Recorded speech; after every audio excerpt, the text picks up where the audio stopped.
Le ministre russe de la Culture était aujourd'hui à Courcy dans la Marne. Un siècle après le début de la Première Guerre mondiale, la petite commune a souhaité rendre hommage aux soldats russes morts pour la France. Sur place, Céline Lang et Claudine Crène.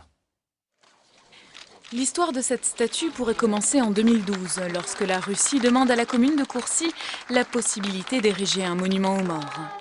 Mais en fait, l'histoire commence presque un siècle avant, en avril 1917. Les soldats russes mangent leur soupe dans les prés champenois. Courcy est alors un village occupé depuis 1914.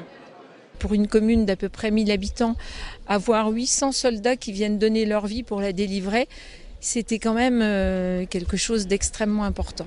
Ce fut l'une des batailles les plus éclatantes et victorieuses du corps expéditionnaire russe venu combattre pour la France. Un sacrifice qui touche encore aujourd'hui. Je trouve qu'il faut leur rendre hommage. On habite Brimont, donc on connaît un petit peu, on a été visiter le fort. On peut imaginer un petit peu tous ces gens qui ont péri là-bas et la façon dont ils se sont battus. C'est certain que pour le rapprochement de la Russie et puis de la France, c'est un bon témoignage. Et en effet, malgré le froid qui caractérise actuellement les relations franco-russes, l'amitié entre les deux pays était aujourd'hui au cœur de tous les discours. Je vous le dis avec beaucoup de sincérité, la Russie fait non seulement partie de l'Europe, mais elle est aussi le rempart le plus conservateur du continent.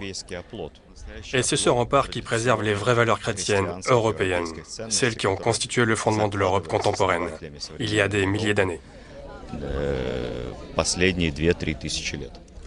L'Europe, la France et la Russie, une amitié qui ne demande qu'à se renforcer, même si à Courcy, l'inauguration de la statue a dû être retardée de plusieurs mois. En cause, les relations diplomatiques très tendues entre les deux pays.